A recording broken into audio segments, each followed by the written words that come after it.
believe it's high time that we start. We're 7 minutes late, so Supervisor Hall, would you please do the honors?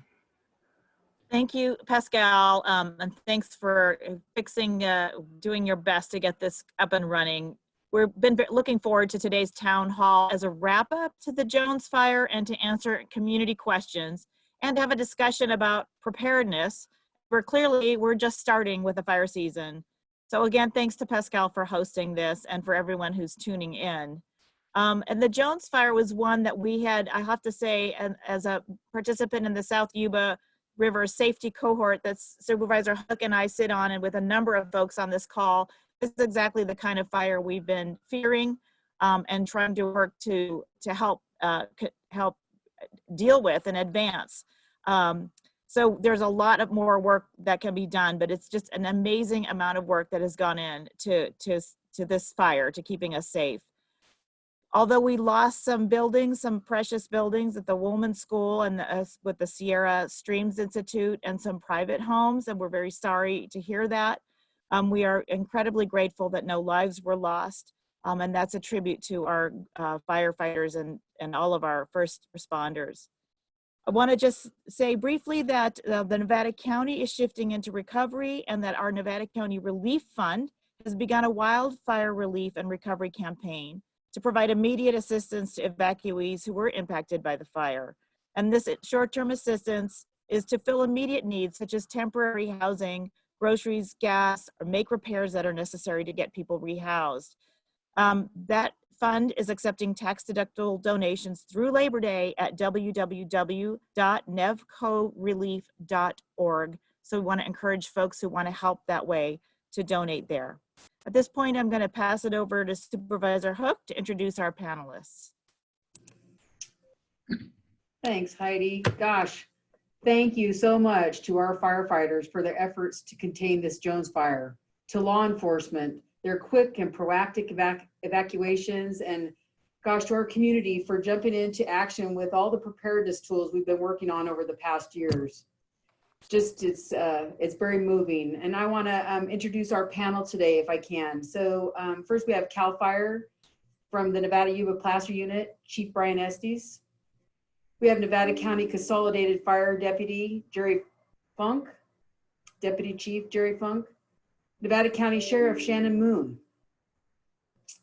We have Nevada County Sheriff Captain Mike Walsh. Nevada County Emergency Operations Center Lieutenant, and that would be Bob Jacobs. There he is. Nevada County Office of Emergency Services Manager Paul Cummings. There's Paul. California State Park Sierra District Chief Ranger Matt Green. Hey, Matt. Nevada County Fairgrounds Public Information Officer Wendy Oakes.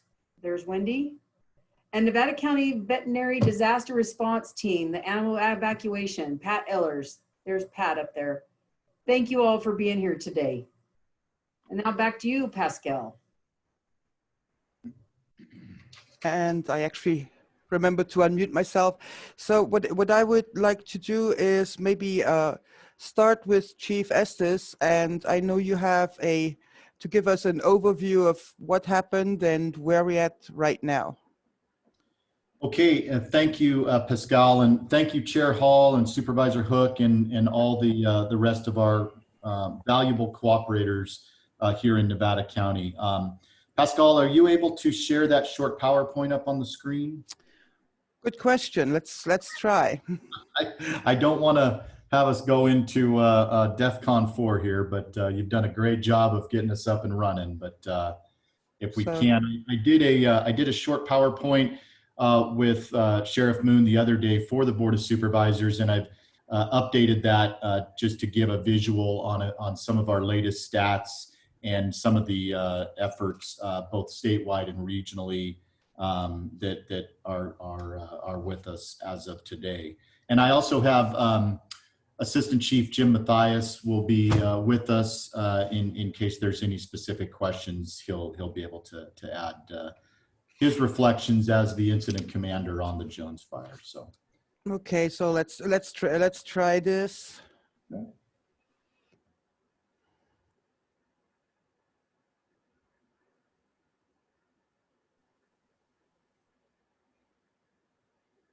And can you see my screen? I can see it. There's no PowerPoint. Ah, there we go. Yeah. Okay, if you could back it up just one. Let's see. Because now actually I can't see it. Funny thing. There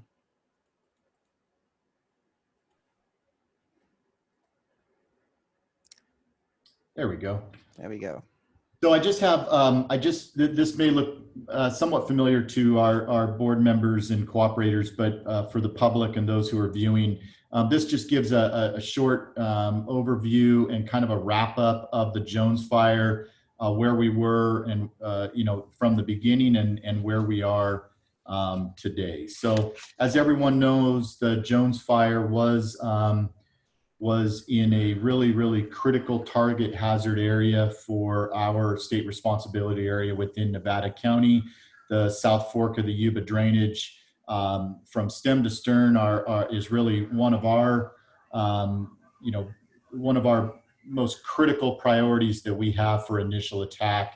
And I think that the potential we saw out of this fire spells that. So next slide, Pascal. So I wanted to update you as of today, really where we're at right now in regards to the impacts from the widespread lightning that came through really all of California and hit the northern region really hard, about 2 weeks ago. So as of right now, today, we're over 14,000 recorded lightning strikes that came out of primarily that first series, and then a number of smaller lightning series that came after that. We're over 14,000 confirmed lightning strikes. Out of that, we have 730 fires that are being directly related to that lightning storm. Thankfully, most of those were contained at initial attack. And in our unit here in the Nevada Yuba Placer unit, I think the fact that we had 14 confirmed fires that started out of that lightning series, and 13 of those we were able to contain at initial attack, with the 14th fire being the Jones Fire, which went into extended. One of the things we have to remember going to the NEU deployments is when this fire started and when this lightning came through, there were already major fires going on throughout the state. And at that time, we had 3 engine strike teams, 15 engines out of the unit, with an assortment of other hand crew and dozer resources and overhead, as all 6 of our Type 1 major incident management teams are currently deployed. We sent a 4th strike team out last night, and so that shows you the commitment that our unit here has, not only to our home turf, but also to supporting the regional and statewide mission. So as of today, we're sitting at over 1.38 million acres burned. We have over 83,000 people evacuated from their homes. And thus far, we've had in excess of 2,000 structures destroyed across the state. So the Jones Fire started by lightning, and that was confirmed. We found the tree that was struck in the drainage there. Started about 2:50 in the morning, and there was some really, really proactive actions taken early in the morning, given the location and the potential for large fire spread. They really, the initial attack incident commander, our battalion chief, augmented that response. Our assistant chief, Jim Mathias, responded that night, got into unified command with the sheriff's office, with state parks, and with our local agency having jurisdiction, which was Nevada County Consolidated Fire Protection District. And that was a key fact. In totality, we were able to contain the fire at 705 acres, and really, most importantly, kept it at the doorstep of both the municipalities of Grass Valley and Nevada City. We did have some impact to our unincorporated areas, primarily up around Jones Bar Road and Newtown, where the fire was ultimately stopped on the top end. We did have 14 residential structures destroyed and 1 commercial building destroyed. And we had a number of structures damaged and outbuildings destroyed. But we had in excess of 20 residential structures that were saved due to aggressive firefighting efforts. At Told, our resource commitment to the fire, we had 93 overhead or command staff and support staff. We had 69 fire engines, 17 hand crews, 12 water tenders, 12 bulldozers, a total of 27 aircraft. And we set a one-day record at the Grass Valley Air Attack Base for the amount of retardant delivered. In total, we delivered 173,000 gallons of fire retardant on the incident. And on day one, delivered almost 90,000 gallons of retardant in a single day. So very impressive commitment and resource. As of today, we're sitting at about $4.6 million in suppression costs, wholly borne by CAL FIRE, as this fire sat wholly within state responsibility areas, so that statutory and fiscal responsibility sat within CAL FIRE, and I think it was money well spent. You know, some of the things that I look at as successes on this fire, and I talked about it already, you know, going into Unified Command that night with the Sheriff's Office, State Parks, and Consolidated was really a key part to our success, because it established good, clean lines of communication. And that, what I found in my career is that most of our problems from major incidents come when we have lack of communication, when we're not able to make unified decisions, the information to the public about whether it be evacuations or just general information, when it's not consistent and it's not timely. And so by being in Unified Command, we were able to stem a lot of those concerns. You know, like I said, we were able to mitigate those major threats, including a lot of areas of unincorporated Nevada County, the cities of Grass Valley and Nevada City. We had major PG&E transmission lines running through that canyon that did not sustain any major damage. And as Matt Green will talk about, you know, that State Parks land down there has a lot of cultural and historical and recreational landmarks that we were attentive to. One of our objectives was to keep it from crossing the South Fork of the American River, because if we would have had it run into the communities of North San Juan or up in Columbia Hill, we would have had really a whole new set of dynamics and problems in accessing and egressing from those communities with fire equipment and evacuations. And obviously the Highway 49 transportation corridor was an important consideration as well. And so, you know, I look at those contributing success factors, the support we got from Sheriff Moon and her staff, the support from Allison and all the staff at the government center, and really just looking at the attentiveness that Nevada County citizens and residents pay to fire prevention, and the proactiveness of the Fire Safe Council here in the county. All that played into, I believe, our ability to be successful in our mitigation efforts. So I'll let Sheriff Moon touch a little bit more on some of the specifics on evacuations and repopulation and some of the recovery efforts from OES. But from the fire department side, just want to thank everyone again, like I did the other day. And we will be at 100% contained on the Jones fire about 20 minutes ago. We should have been at our 12 o'clock. We should have been at 100% contained. We will definitely be recording that and documenting that by our 2:09 time tonight at 6:00 p.m. So with that, I'll turn it back over to you, Pascal. Thank you, Chief. And I'll just pass it right back to Sheriff Moon. Awesome. Thank you so much, Pascal. And thank you, Chief Estes. You know, when we look at the Sheriff's Office role in fire, whether it's fire response or, you know, the preparedness piece, definitely these last few years have been that constant. When people ask me what keeps you up at night, this is definitely one of the priorities.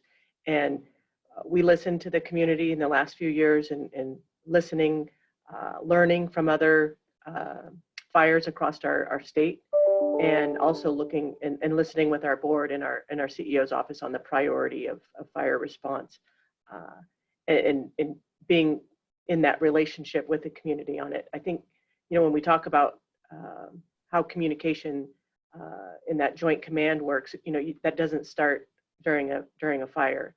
We've put in a lot of work with training, with our WUWI drills. We've been doing a lot of tabletop exercises and different things like that. And being with the community and hearing what their issues are and trying to come up with the best plans, I think definitely for the Jones fire worked for us.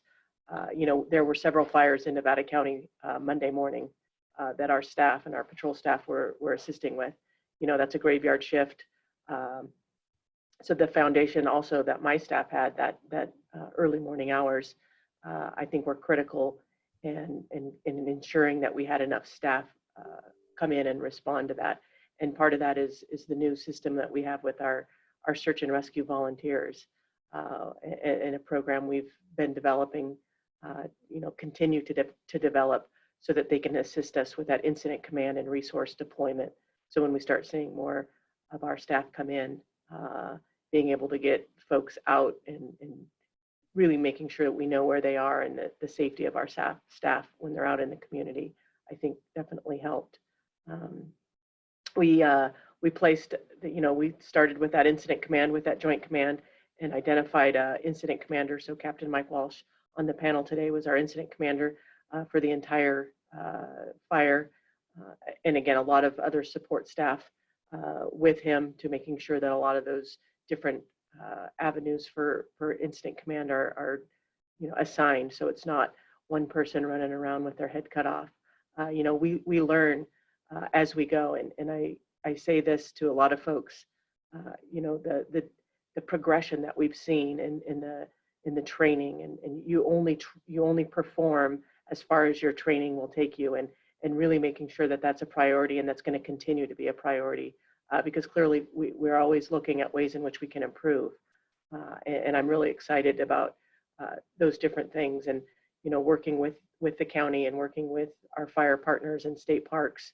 You know, it was a lot of work, but you know, a lot of folks stepped up, and a lot of folks really, you know, showcased some of those relationships that we've been building in the last couple of years, and also just, you know, the mutual aid aspect of once we make an aggressive evacuation area, you know, making sure that we keep those areas as secure as possible when we're asking people to leave their homes, and requesting mutual aid from our partners across the region. You know, a lot of that also takes that good relationship on the front end, and ensuring that when they ask for help, we send folks when we can. So all those things together really, I think, showcased a consistent, not only consistent message, but a consistent level of performance that's what we expect. About a year ago, talking with our CEO, Allison Lehman, at a town hall function, at a radio show talking about fire preparedness, we started talking about the Sheriff's Office involvement with the Office of Emergency Services. So having Lieutenant Jacobs in the EOC and really working on that communication and resource deployment, and then our public information officer, I had a sheriff's, my communications manager was in the EOC as a point of contact for communication. So, you know, all those things take a lot of effort with the staffing, but that showcases what kind of services we're able to provide when we're part of that team environment. So look forward to hearing what some of the community members' questions and maybe concerns are, because like I said, we're constantly looking at our game video to see what ways we can improve our services. So with that, I'll send it back to Pascal. Thank you, Shannon. And Paul, from the OES perspective, can you give us a little summary, please? Sure, thanks, Pascal. So the Office of Emergency Services, for those of you who know in the community, one of our major roles is preparing the community for wildfire. And so it's been said already, but great job everyone out there for the work you've done in getting ready for a fire like the Jones fire. So our team stood up 5 a.m. We got the call that the fire had kicked off. We quickly mobilized our Emergency Operations Center team. The Emergency Operations Center is in the Rood Center, and it's essentially almost 25 county employees whose sole function is to help support unmet needs of the community because of the Jones fire, and support law enforcement, logistical, and other needs that they're not able to immediately meet. So I also want to point out that we had multiple overlapping incidents happening all at once. It wasn't just the Jones Fire. You know, we had the lightning complex, which has already been said, started these other fires, but we were in the middle of a heat wave. We'd already had the cooling centers open in our county for Saturday and Sunday. We had temperatures 107 degrees down in Lake of the Pines and in Penn Valley. We had power outages. A couple of days there were very large portions of our population that didn't have power, who'd been evacuated, and it's really hot. So where are they going to go? We had red flag warnings that we had to consider. So the continued fire threat while we were suppressing the fires that we had, and then add COVID to the mix. That we can't put people together in shelters because of COVID. So we have to consider that as well. So there were many things that we had working all at once. But one of the major things that the Emergency Operations Center did do was, with direction from the Incident Command, we sent out multiple code reds. A lot of the code red evacuation warnings and orders came from our office. And I do want to quickly reiterate, you know, that a warning is a potential threat to life and property, and an order is a more imminent threat to life and property. And so just considering those definitions and whether you're under an order or an evacuation, a warning or an order. I want to briefly touch on some of the tools that did work really well. We've been encouraging the public to sign up for Code Red, and while we know it's not a silver bullet, it's one of the tools that we have in our tool bag. Code Red worked really well. We evacuated, we put 4,000 residents under an evacuation order and almost 11,000 residents under an evacuation warning. And much of that messaging was sent via Code Red, as was the message to repopulate was sent via Code Red. So thank you for your participation in that program. The Sheriff's Department evacuation tag program was an incredible success. We heard from a lot of our first responders on scene that it shortened evacuation time because they could look and see that many of our residents who had taken the tag and had followed our training program put that tag on their mailbox or their front door, and that saved that deputy time. So they were able to move on to the next house. So that really expedited evacuation, and so we appreciate your participation in that program. Defensible space is something that we work on all year long, and I think that our fire partners will say that we've had a lot of success, and there were many homes that had good defensible space. The last two big things that really worked were the high-low sirens. We know a lot of residents heard those and got out because of the high-low siren, and then the Ready Nevada County dashboard was really highly utilized. So we're shifting to a recovery footing now. We're going to put a tab on the Ready Nevada County dashboard for Jones Fire recovery for information on there if you did have losses.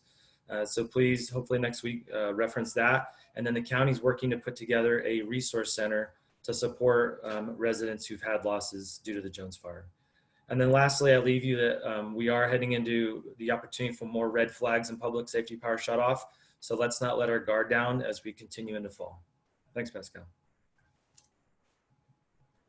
Thank you, Paul. And Matt, I am just from what I saw over the last few days, can you give us a summary of some of the stuff that we saw on the tour, and what is the damage to state parks, and what are the next steps for you for burned area rehab and rehab? Yeah. Yes. So Pascal and everyone, thank you for the invitation.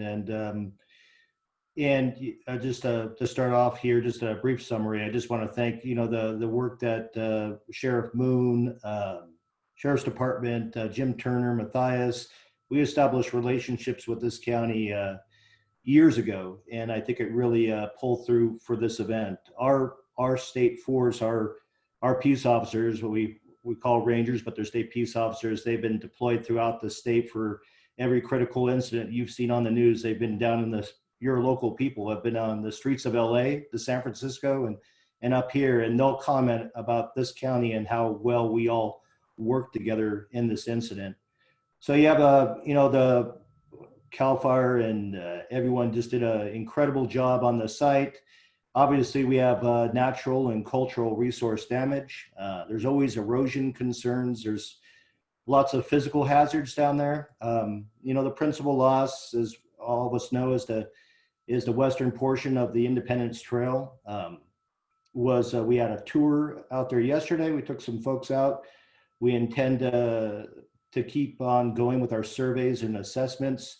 CAL FIRE brought in our environmental scientists who are trained to go out for fires as soon as they had the ability to. It was a perfect coordinated effort, and our thanks for them, Estes and his team, for allowing them in.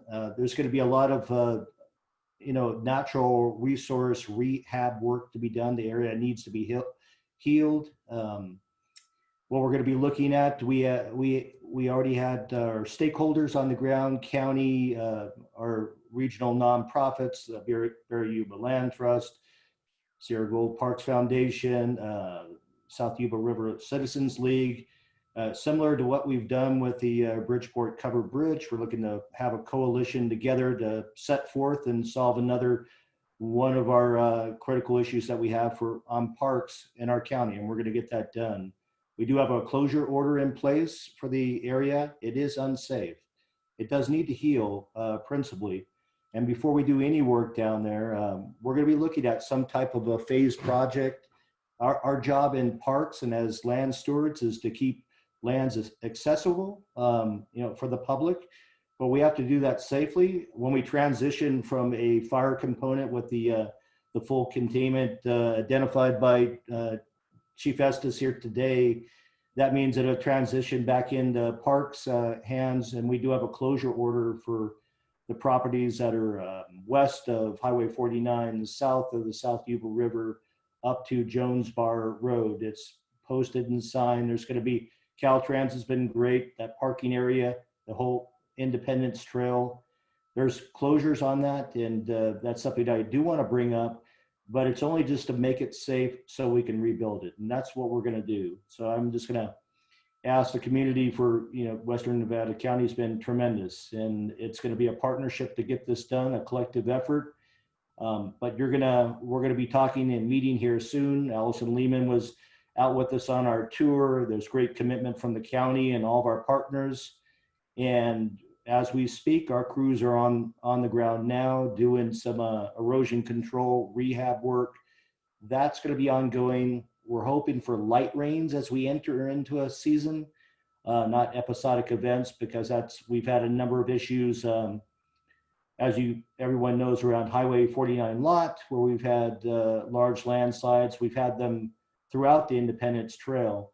So this is it's a crisis that's brought an opportunity. We're going to get in there and make things right. It's going to be a long process, but we know we have a lot of commitment, and we look forward to working with everybody to get that area open to the public again. Thank you, Matt. And of course, there were evacuations, and we had people evacuating, which was very different than the previous years, the evacuations in one congregate evacuation center. Nevertheless, the Nevada County Fairgrounds, of course, played a role in this incident. And Wendy, welcome, and tell us a little bit, you and Pat, how all this worked. First, thank you, Pascal, for organizing all of us. And you remained calm during that whole video fiasco as we started. So good job. And thank you all for all your work in our community and keeping it safe. And we're just really proud to be part of this team. So thank you for including us. As Pascal mentioned, the fairgrounds served as a command center and base camp for CAL FIRE beginning Tuesday evening around 10 o'clock. And we served as a large and small animal evacuation center beginning around 6 a.m. on Monday morning. The animal evac team moved in around 6:30. We had the gates open around 6:30. We had the first evacuee in the RV park around 6:30 a.m. as well. And then, as I mentioned, CAL FIRE moved in about 10 o'clock on Tuesday night as a base camp, transitioning from the Root Center to the fairgrounds. So during the week that the animal evac team was there and CAL FIRE was there, we had about 20 evacuees in the RV park. We did have to shut that down on Monday night as that fire warning neared the fairgrounds, and for safety reasons, we needed to make sure we could evacuate them if we needed to. So we were pretty full, but had about 20 evacuees. And Pat can confirm this, but I think we had about 380 animals on the grounds during the fire. anything from horses to llamas to all the livestock, and just lots of cats and dogs. So we did some new things. We opened a new building this year where the flowers are during the fair, and that was used to house small animals. And I think that worked out really well because previously they just kind of been stacked up, not stacked up literally, but in the barns. So I think that worked really well. And I think we had about 570 firefighters going in and out of the grounds. And so that's we also served as a cooling center for the animal evacuees on Monday afternoon. And thanks to CEO Allison for coordinating that. So again, just thank you for including us, and we're proud to be here for our community. And Pat, if you could unmute yourself and then tell us how your group. Okay, there. There you go. Welcome. Okay. Well, we have the final count of the animals. That was 412 animals came to the fairgrounds. We had 4 horse trailer crews constantly moving. We had 8 trailers available at any time that they needed them. We had about 20 instant volunteers every day and around 25 members working at the time. So, and we loved that flower building. That helped out a lot with the little ones. If anyone wants to have the breakdown of what we had on animals, would be happy to. The most exotic one we had was 17 tortoises. So that was the most exotic we had. But they were a lot of fun, ranging from little tiny ones to one that was about 100 pounds. So I'm open for any questions. And I thank the Sheriff Department and Animal Control for all the help that they gave us. Great, thank you, Pat. And Jerry, speaking for the local fire departments, can you give us a little update on how it was for you? Absolutely. Can you hear me? Yes, perfect. Okay, I'm here. Yeah, so obviously we got the call along with everybody else early in the morning. We had a heavy resource commitment throughout the incident, anywhere from fire engines to our water tenders to our office staff assisting with expanded dispatch up at our emergency command center. So quite an extensive operation for our organization while still maintaining staffing at all of our stations. So while this incident goes on, our normal day-to-day calls don't go away. So we still need to maintain preparedness for that. So at the height of the fire, we had every one of our safety personnel, our firefighters, on duty with the exception of 3. 2 that were out on injuries and 1 that was on vacation. Those folks worked 24-hour shifts pretty much all week last week, and proud of our staff for stepping up. Every fire engine, every water tender, every vehicle, reserve apparatus we had was staffed and on the road. Something that's real important, and we talked about, is this collaboration, but the other piece is the response from the public. And working in our administrative office, we interact with the public pretty much on a daily basis, coming in and they're getting evacuation tags. They're asking about defensible space. We're giving those references. And this community involvement in regards to wildfire has really been greatly beneficial, I believe, in the outcome of this fire also. People are well prepared. They heeded the evacuation warnings, and they had a plan in place. As Chief Estes mentioned a few minutes ago, it's not even September yet, folks. So let's everybody stay on high alert. While the Jones fire is getting put to rest, it's that prime season where we can have another event. So don't let your guard down. We get into the fall months, and it's getting cooler at night. Folks might be starting their fireplaces, discarding fireplace ashes, those types of things. We have fall coming in, leaf buildup on your home and your rain gutters. So be vigilant and staying on top of those types of activities. Very, very important until we get some significant rains and we can quell that. Again, appreciate the collaborative effort of everybody and Pascal for putting this together today. Thank you very much. My pleasure. And so let's get to the questions. And we just I got one question here from a family that said that their property suffered significant damage due to the fire, but to vegetation, trees. But thanks to the outstanding work of the brave firefighters, our home and outbuildings were saved. We are looking for resources and information to guide us forward to rehabilitate the property. Do you have any information that would help? And I think, Paul, you already alluded to that. Maybe can you maybe repeat that? Yeah, thanks, Pascal. So early next week, go to the Ready Nevada County dashboard, and we're still building this out, but there will be a tab there that's going to have information about, you know, if your home was damaged, safe debris removal because there's toxins there, you know, local county resources that will be available to you, and then just general information, what we can find, what we can get from the federal government, from the state, from the county about, you know, safely addressing the losses that you've had. So continue to look for that. And then we will be putting out a date probably in mid-September, second week in September, for when we're going to open a resource center. I think it's likely going to be at the fairgrounds. We hope to bring in insurance companies and utility companies and all the different people that you might need to talk to if you've suffered losses, so that you can ask them questions. There'll be county staff there to talk through you know, some of the challenges that you may be facing. Thank you.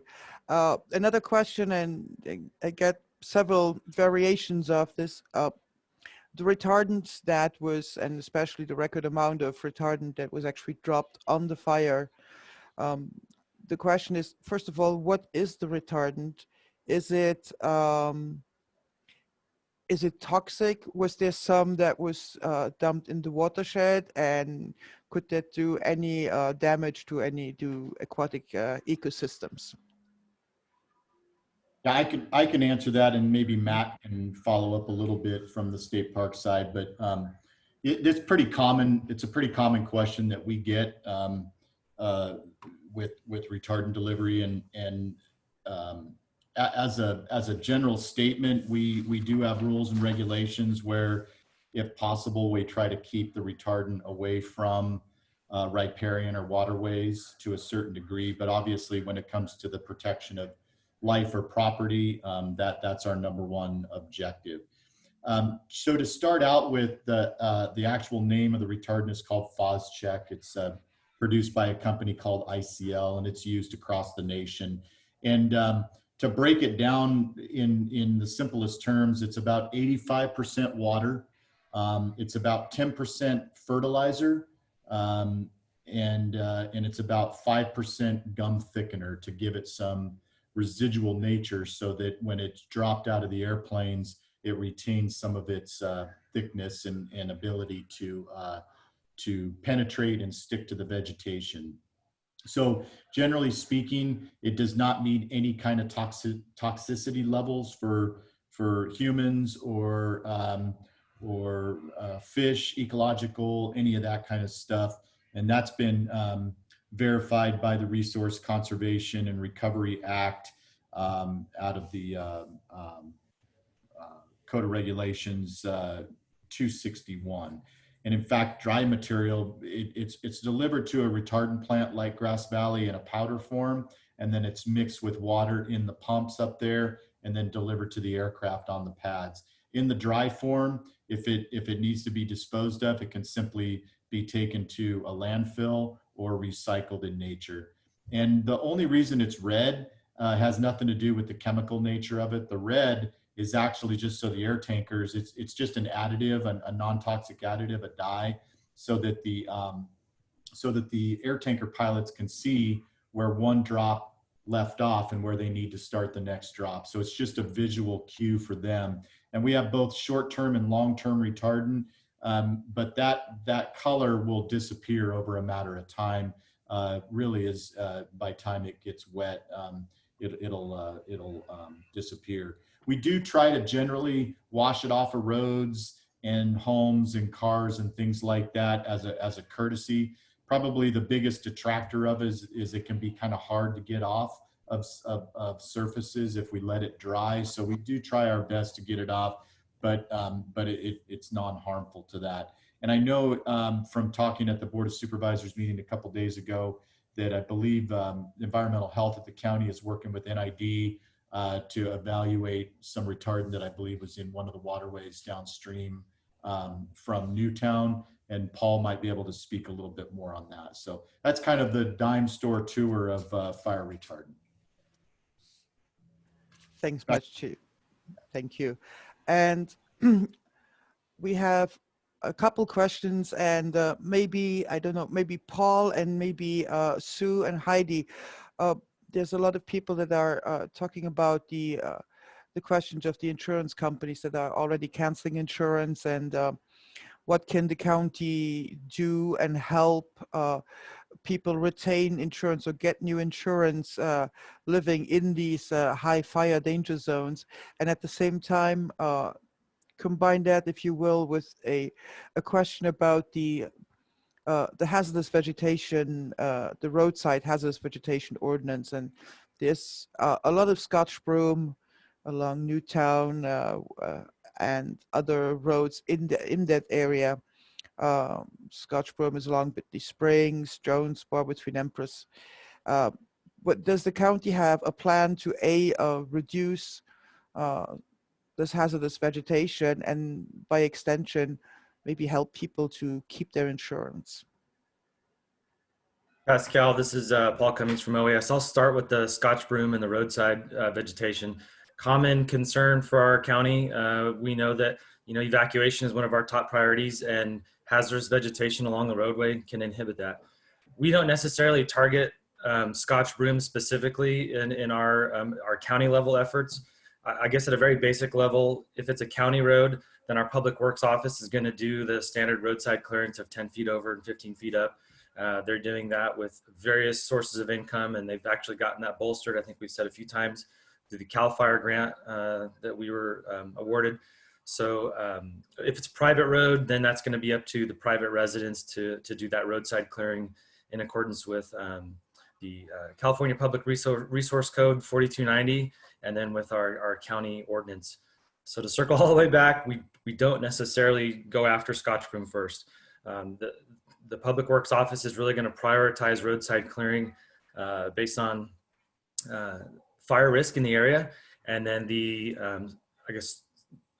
how important that strategic evacuation route is. So I could just add in that with regard to Scotch broom, there is a Scotch broom challenge that I believe Circle organizes every year to help get that out. And the Fire Safe Council. And Fire Safe Council, thank you. And on the insurance question, we continue to work with the state to get better answers to the coverage issues that we have up here.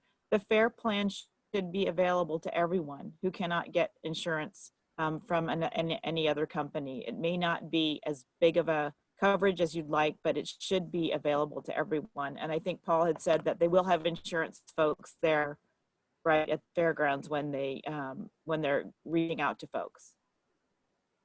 Great. So that will be at the resource center at the Nevada County Fairgrounds, where basically people, all the people that you see here on this on the Zoom call, well, maybe with the exception of fire itself, they will all be there, or representatives, so that you can get the information. And Lieutenant Jacobs, we got a couple questions that talked about how accurate is Code Red, and there seems to be a little bit of confusion, so that Code Red and the dashboard, which one's more accurate? So can you just very basically say that, first of all, they're both tools that Nevada County uses. So, and also the question that always comes is is there a way that the code red messages can be more targeted? So for example, if you on the north side of Ridge Road, you have to evacuate. If you're on the south side, you can stay. Can you talk a little bit about that, please? Yeah, absolutely. Thank you, Pascal, and thank you for allowing me on. Yeah, Sheriff's Lieutenant Bob Jacobs here in OES. As far as Code Red, yeah, we've had a number of those questions about Code Red and its accuracy and whether we can drill down and be more accurate with those Code Red deployments, those calls. Code Red is a geographical based tool. So when the decision is made at the incident command to evacuate an area, we go into the Code Red system on our side, and we actually draw what they refer to as a polygon. So we color in those areas that we're going to evacuate, and we send that message out to that area.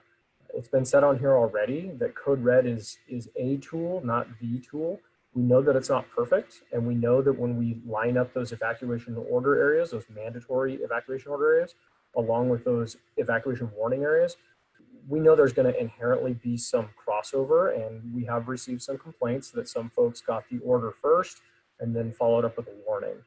To those individuals who receive an order and then subsequently receive a warning, my advice to you is follow the order.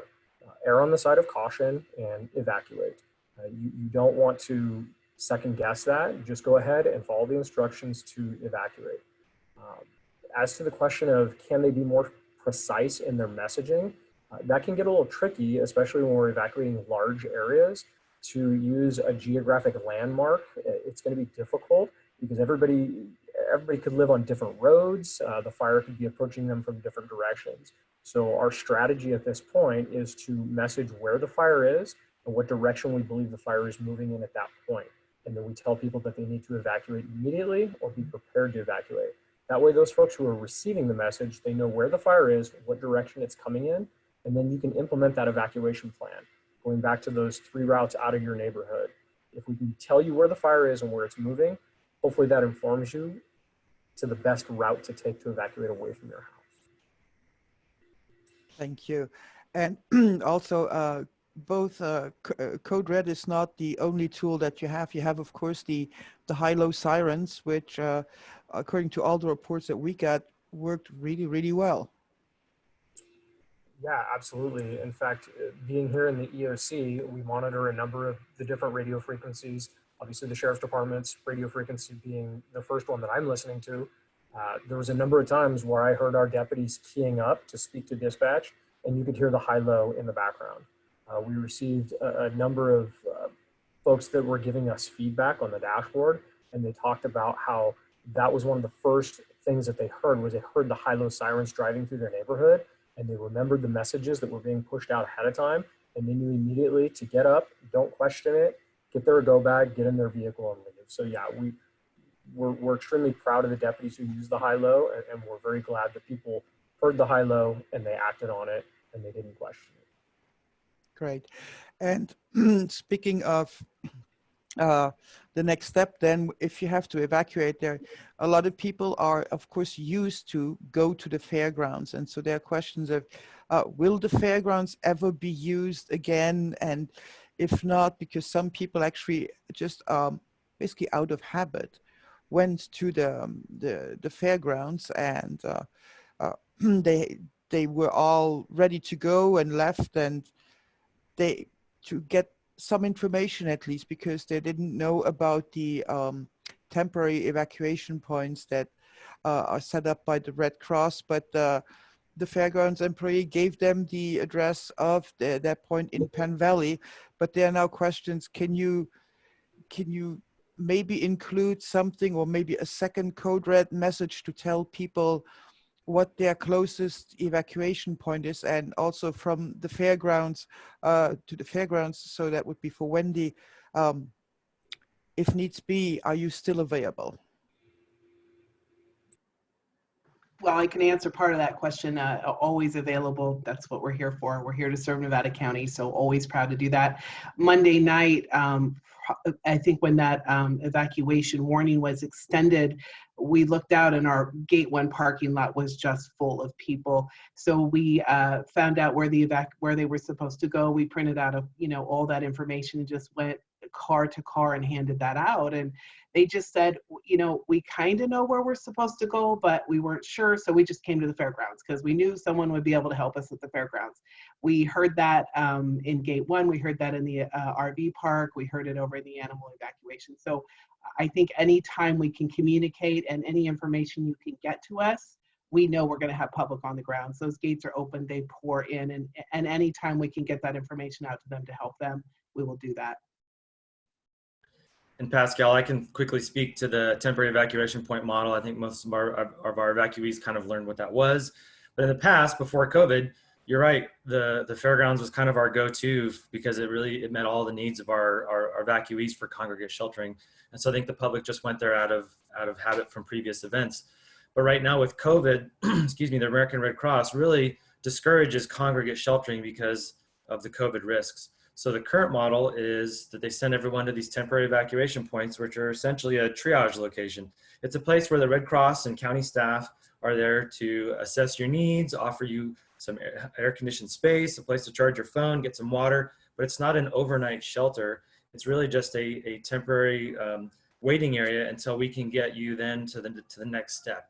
And if it's going to be an overnight evacuation, which has turned out to be, what the Red Cross did was they were issuing hotel vouchers to people who had been issued an evacuation order, and then they were putting them up in hotels, some in Nevada County, some down in Placer County, some down over in Yuba County.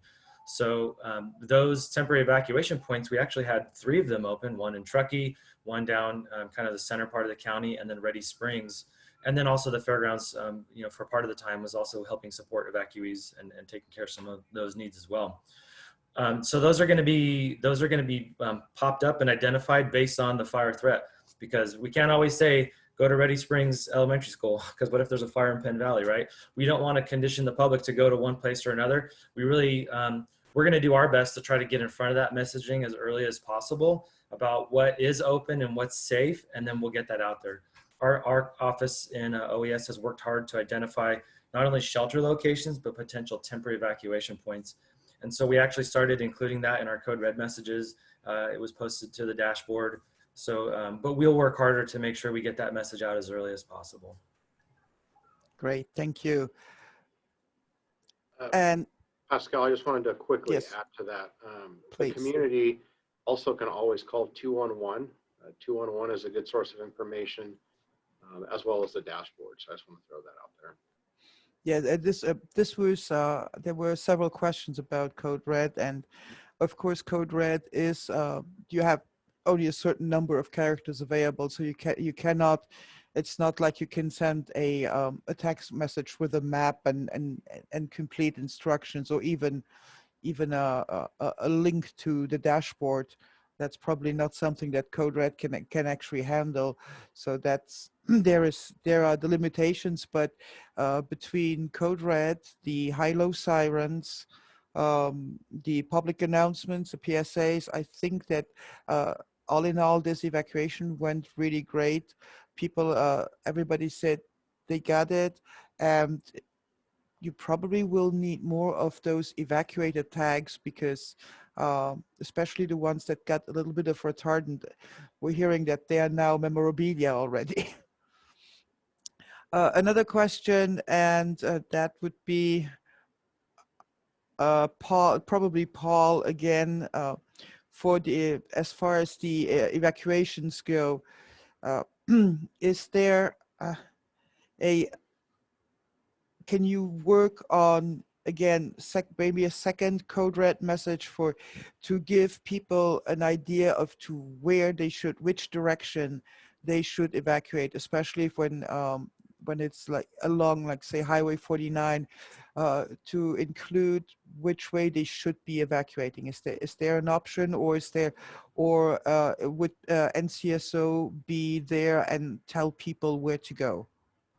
And so I'll let Lieutenant Jacobs and Captain Walsh chime in, but what we don't want to do in our messaging is be very specific about what you should do and what roads you should take, because based on fire behavior, that could quickly change. And the last thing that we want to do in the Emergency Operations Center is send you down a road that, because of the changing conditions now, where you're going against a law enforcement roadblock, or you're going against some changing fire conditions. So that's where we really want the public to know 3 ways out, and then also make your own assessment as you're leaving to get to those main arteries about what you feel like is safe. And then lastly, just follow those law enforcement directions, because they will be either closing areas off that are unsafe or providing you directions to get to those main arteries. But I will, and one last thing I want to mention is we started including, this was a great lesson learned for us, we did start including the Reading Nevada County dashboard mobile link in our Code Red messages, so that you could click on it right in your phone after you got that message, and then it would pop up and you could see the mobile dashboard to get those updates. But I will turn it over to Lieutenant Jacobs. Yeah, thanks, Paul. Paul hit pretty much all the highlights. Just a reminder to everybody that Code Red is a mass notification system. So as much as people would really love it if we could give them specific directions on what they should do, people need to remember that it's a mass notification tool. So we're sending that out to potentially hundreds of homes. So it's not really feasible to give every individual specific direction on where to go, because if the fire is in the middle of your road, the instruction we would give to folks on one side of the road would obviously be different than the other side. So we're definitely working through as many challenges as we can, and we try to really craft those messages as best we can, but those messages are created in the moment as the fire is burning with the best intelligence on the fire that we have at the moment. And one of the the comments here was the 211 alerts worked well, and if they will they continue? Would that be Paul? Would you? Yeah, I can speak to that a little bit. This was the first time I'd seen that option used. And from what I understand, they created a 211 message that was specific to the Jones Fire, where 211 was actually pushing text message information to residents, which is great. And our office, our public information officers, are working directly with 211. So you know that the information you're getting is vetted current information. So I think with the success that we had pushing information through 211 text during the Jones Fire, I don't see why we wouldn't use that tool going forward. Great, thank you. One of the questions that came in, that there was a lot of law enforcement presence in the areas, and yet people were still sneaking in. And what are the consequences of for somebody who is sneaking back in and gets caught?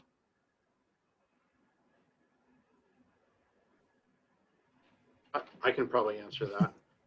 Well, when we close off an area, you're technically trespassing. So, you know, there's other things that if you've been specifically told not to enter an area, you know, you're not listening to a traffic control officer. That is a misdemeanor in the vehicle code. So, you know, we're not looking to arrest people who are trying to get back to their home. The goal is to keep people safe. And the only way we can really do that is to get people out of the area. If a member of the public needs to really get into their home, you can go to one of the evacuation points. You can request to speak to a deputy, and you know, if we have somebody available, you can request an escort back into the area. But that's usually very rare. You know, if we usually let people to go in to get, you know, large groups of animals. You know, if they're saying they need their medications, we really would prefer they just recontact their doctor and just get another prescription issued. You know, if it's someone who said, you know, they left a family member at home or something like that, you know, hopefully that doesn't happen, but in those rare cases, we can go in and do that. And a lot of times if they just give us the address, you know, they might have somebody that's disabled, or they, you know, an elderly person. We can tell them whether or not that address has been evacuated. And of course, if it hasn't, we're certainly going to go in there and help them out. And another question is, great many tools that are available for information, but what about the radio stations that are a great tool for people who are either less technically inclined, they still, or not to mention available while driving? Do they receive all the best information in a timely manner too? I can speak to that, Pascal, and I think, you know, being part of our Joint Information Center team and just being part of a lot of the training that we do, I credit our public information officers for even before the event, doing off-season training. And so just a week before the Jones Fire, we had a big training, OES and our public information team, with some of the KVMR broadcasters talking about understanding red flag and PSPS warnings, how we're going to issue information and how they should push information to the public.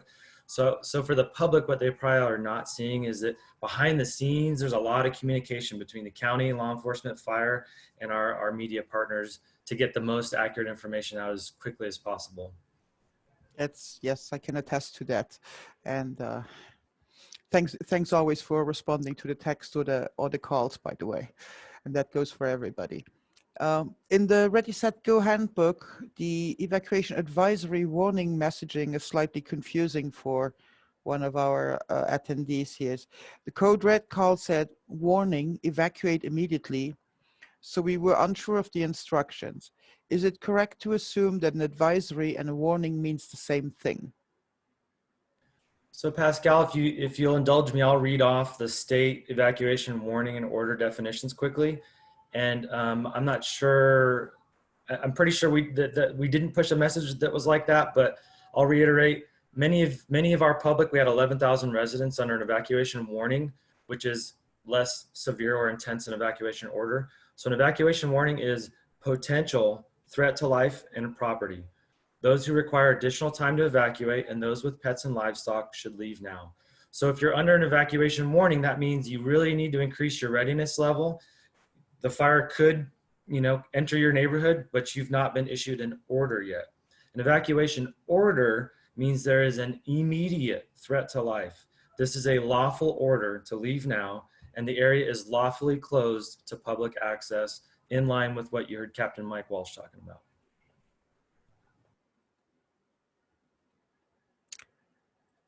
And so just to be very clear, an advisory and a warning are not the same thing.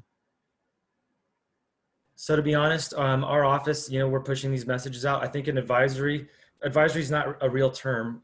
Evacuation, warning, and order are the two terms that we're using. That's what law enforcement's using, and that's what the state, has put down as standard guidance statewide, and we've written into our evacuation annex.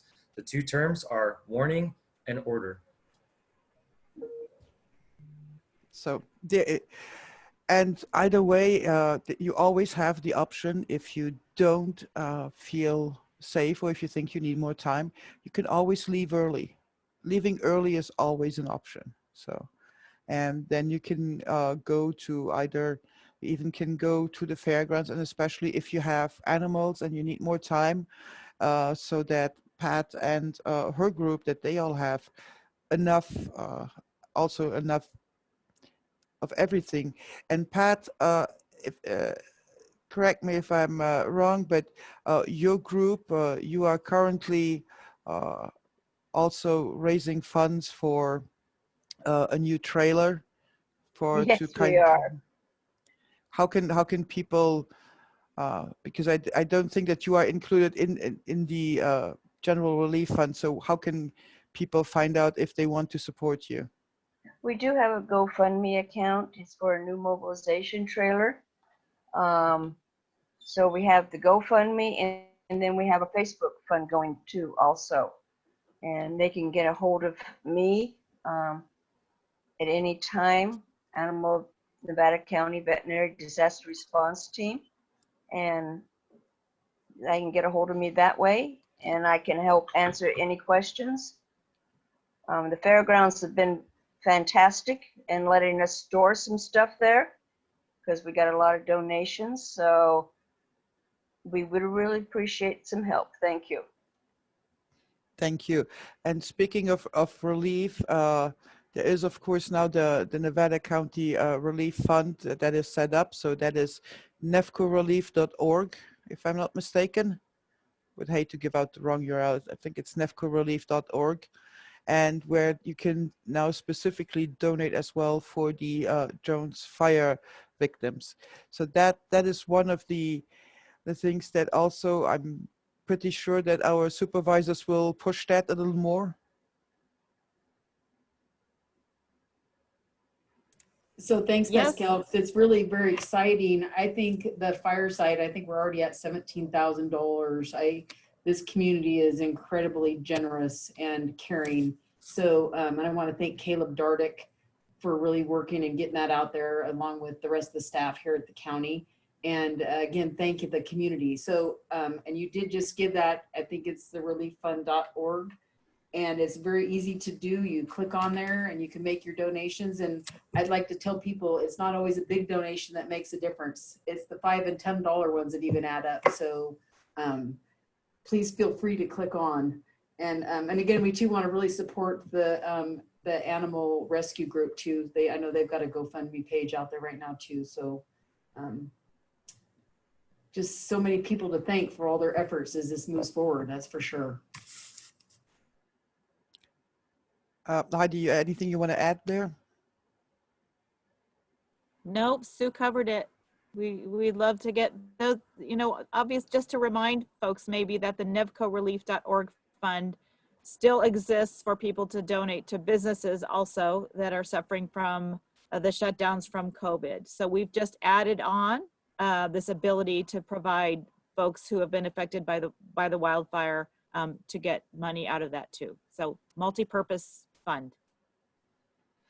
And once that is all done, then in a year or so, I believe that state parks and South Yuba Land Trust, who by the way are also right now raising funds for to do the assessment of the assessment for both the rehab and reconstruction of the Independence Trail. And Matt, I know that you said during the tour that you talked about the commitment from state parks and the organizations to go and rebuild. So can you just remind us one more time about how long the trail is in all likelihood going to be closed, and then what all the steps are before we all can volunteer and help rebuild that trail?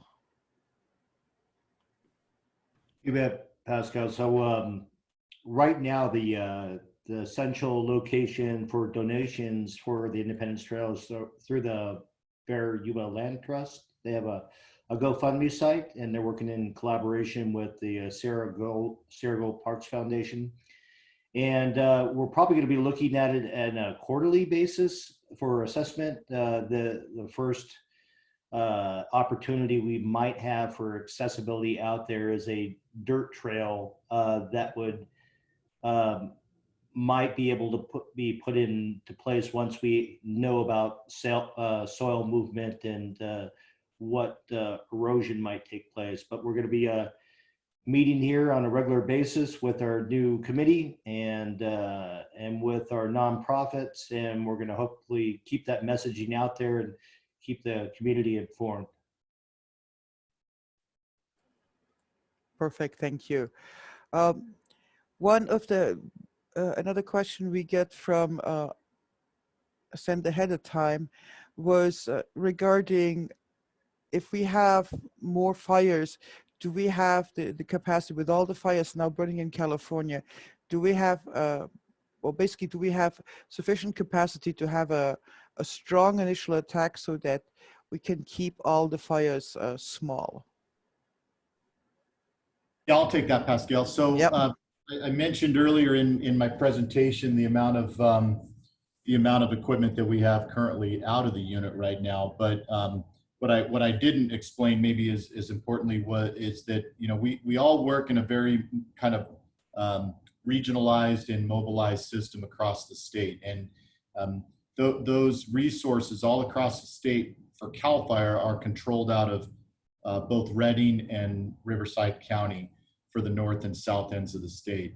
And then in conjunction with that, our local government partners around the state through OES participate in what's called Master Mutual Aid, or one of a number of agreements we use. So we take all those parts and pieces, and they're all moved around the state in kind of a choreographed fashion, so that as we send things out of the unit, we backfill sometimes with state resources from out of the area, and sometimes with local government resources that fill in at our state fire stations. So as an example, right now we have assistance from Higgins and from City of Roseville and City of Rockland and Wheatland and areas all over our region that are coming in to help fill our state fire stations in both Nevada and in Placer County. But we always maintain kind of a core amount of localized resources that know the area, and certainly our chief officers, our command staff, they're always consistent. So we always have that knowledge. But we look at drawdown levels and our ability to support initial attack. It's one of our most critical priorities. And one of our mission statements in CAL FIRE is to keep 95% of our fires at 10 acres or less. And while it may seem that, the entire state's on fire right now, we have to look at the fact that we've had, out of those 730 fires, the majority of those never made the news. And day in and day out, we have fires that never make the news. And that means we're doing our job. And so we do always maintain a very, very robust initial attack force here within Nevada County and the entire unit. So.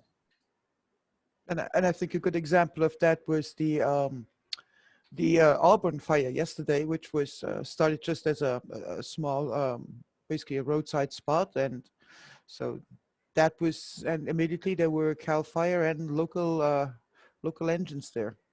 Yeah, in fact, it's funny you say that, Pascal, because we not only did we have a full response on that, but there just happened to be a Nevada County strike team that was on their way back from Southern California that was coming up Interstate 80 and were diverted to that call in Auburn. So those 5 Nevada County engines took initial attack action on that fire right at the outskirts of the city of Auburn. So it really is a regionalized kind of, no one cares about the patch on the door. We just want to get the mission done. And we are very grateful for that. Can we, I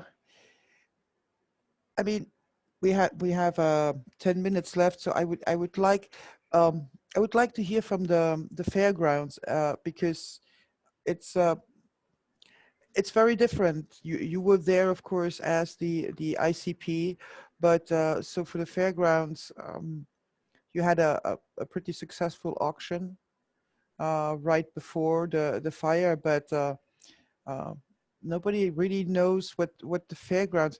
Wendy, what's the future for the fairgrounds, and as a community, what can we do? Wow, Pascal, you throw good questions at us. Yeah, just briefly, the auction, I know that's what this is about, but we did have an auction for our youth exhibitors, livestock exhibitors, raised $475,000 for those outstanding youth in our community. And that's kudos to our community for supporting our businesses and our individuals for supporting those kids. So thank you for bringing that up. The future of the fairgrounds, you're all aware, it's been a really, really tough year for the fairgrounds. We have lost 90% of our revenue. Many people think because we are part of the state that we are funded by the state, and that is not true. We get 1% of our funding from the state. The rest of it is we are self-funded. So a huge hit to our fairgrounds. We are just staying above water and doing what we can. We, the county's been very good to us and just trying to get the word out. And, we have a foundation that's helping support us, but their funding's been cut off as well because they're supported through events. And so we do, we have a donation page on our website, and we have a foundation that will be gearing up a fundraising campaign for us as well. So we will do everything that we can to stay afloat, and we believe we're a vital part of this community, and we need to do all that we can to stay afloat. So thank you for asking. Oh, thanks for being there. And so September is, of course, amazingly enough, it's National Preparedness Month. Even though here in California we are more used to having kickoff, wildfire season kickoff. It used to be July, then it became June, now it's in May, but September is National Preparedness Month. And so right now, I would like to hear either from Jerry or Chief Estes or Jim, you know, people who are doing clearing now, because we hear every once in a while, you know, there's the fire that's caused by the person that hopped on their lawnmower and mowed dry grass at around on lunchtime. So what can we do now safely to keep clearing? And uh, we have also if you live on a private road, on your driveways, um, and maybe Paul can touch a little bit on fire safe counts, but first I want to hear what you should and shouldn't be doing as far as clearing right now goes. I'd like maybe Chief Matthias to be able to speak to this a little bit as the Assistant Chief for the North Division. Jim, are you up? I'm up and running, yeah. All right, take it away. So what we can do right now, we talk about the Ready, Set, Go program, right? We've given you that information. We've asked you to look at our website, and the county has a great reference to that as well. The CAL FIRE Ready, Set, Go program, you should have already been deep into it. The ready part is pretty much over. That hardening your home and preparing your house, defensible space, that stuff that we've been asking you to do all along it's a little late for that now. So yes, we are concerned if you get out there with power equipment and that strikes a rock, especially on windy and hot days in the afternoon, that fire can progress pretty rapidly and turn into another fire like we just saw.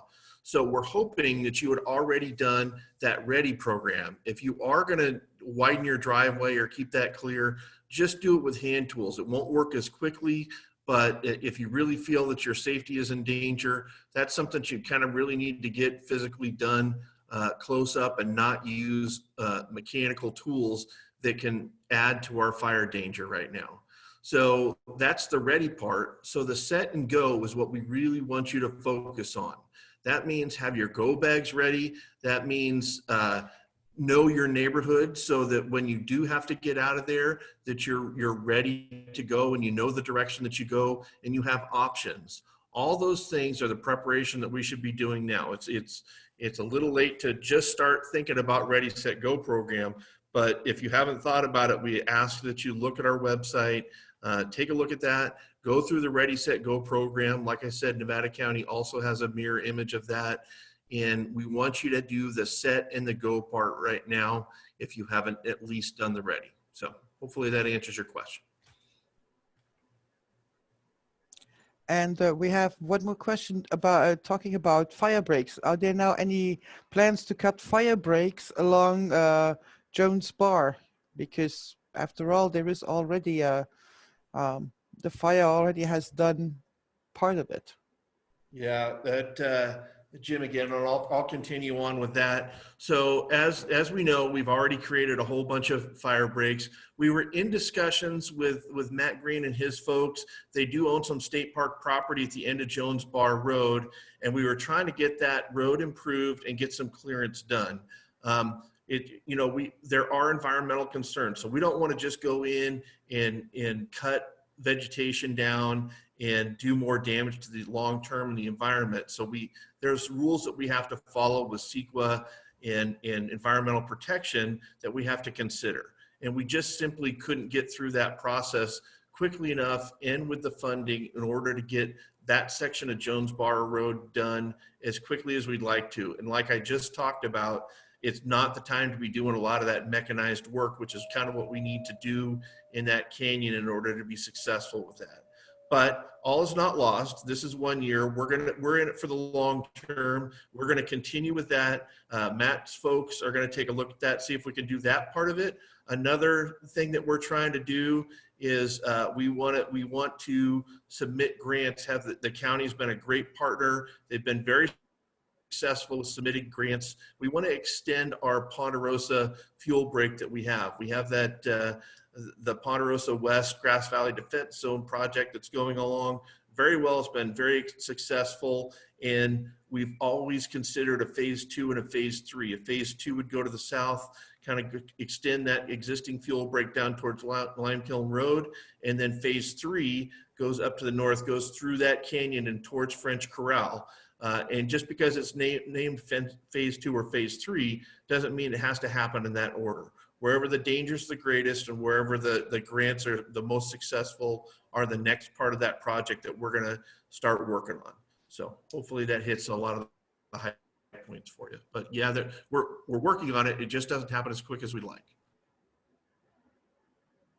And let's not forget that Jones Bar and the whole South Yuba Canyon, there are numerous projects that are already in the works, and hopefully they will accelerate. But like you said, not now. Now it's not a now. We don't need more sparks now. That's just not a good thing. We're almost. Our time is almost up, so could I invite each and every one of you to just either do the wrap up and give us one tip for how we're going to get to the rest of the fire season. Can we start with Pat, maybe? Well, all I can say is listen to your fire department, get your property turned around, and evacuate as soon as you know, especially if you have large animals. Don't wait. Thank you. Thank you. Who wants to go next? I'll add to that. I think it's important that when people get that initial evacuation warning, that they take it for what it is. It's a warning to start getting ready. You know, I think it's in the back of everybody's minds that we don't want Nevada County to turn into another paradise. And they lost over 80 people in that fire. And I think if maybe, you know, they were given a little more time, maybe some of those people could have made it out. But, you know, that's just some personal conjecture.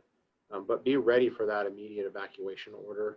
Know your 3 ways out, because that's really what's going to save, you know, it's going to save everybody.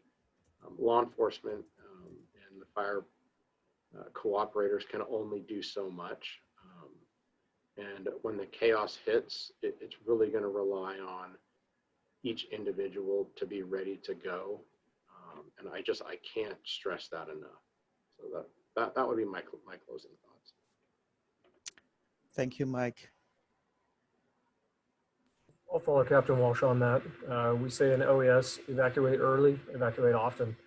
What we mean by evacuate often is you got to practice those routes, because you never know when that call is going to come in at 5 o'clock in the morning and it's going to be dark. Things look different in the dark. Things look different in the smoke. So evacuate early, evacuate often.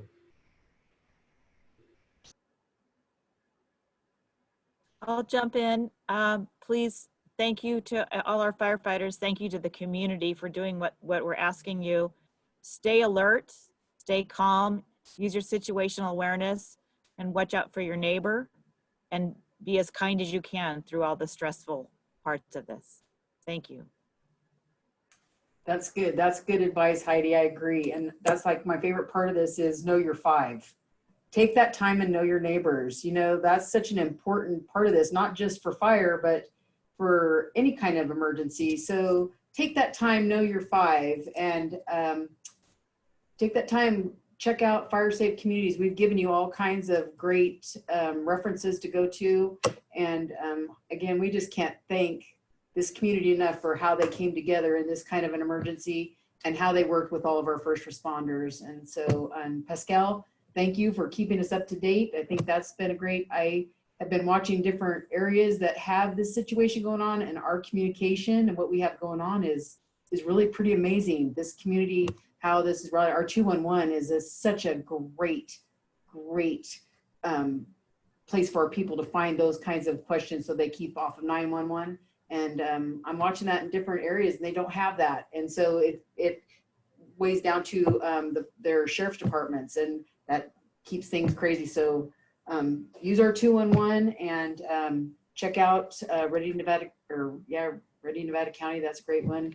Get familiar with our new dashboard, and you're going to see some little changes, and we're going to do some better things on that.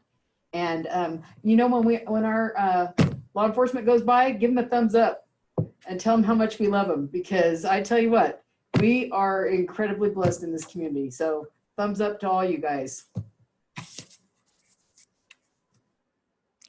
Yes, and let's not forget that if you and more resources, we also you know, you have the Firewise community, and of course we have the Fire Safe Council, and just go to rufiresafe.com and you can actually get the free defensible space advisory visits, and then you can get a plan to work in the winter, please, and spring to harden your property. But again, it's yes, everybody use all the resources. They are we're very fortunate to have all these resources, and that everything is coming together, and that the various agencies and let's let's face it, fire and law don't always play well together, but here in Nevada County they do. So that it's really nice, and bravo. And I would like to thank everybody for taking the time. I know you're all incredibly busy people, so thank you very much for being here. Thanks to all our attendees. I hope we got your questions. If you have more questions, feel free to send them to townhall@unet.com and we will get you the answers. And for now, please, everybody, stay safe, stay cool, and hopefully here's to a quiet weekend. Bye, everybody. Thank you, Pascal. Thank you for hosting. Bye. Thanks, everyone. Bye. Thanks, everyone. Thank you, Pasquale. Thank everyone.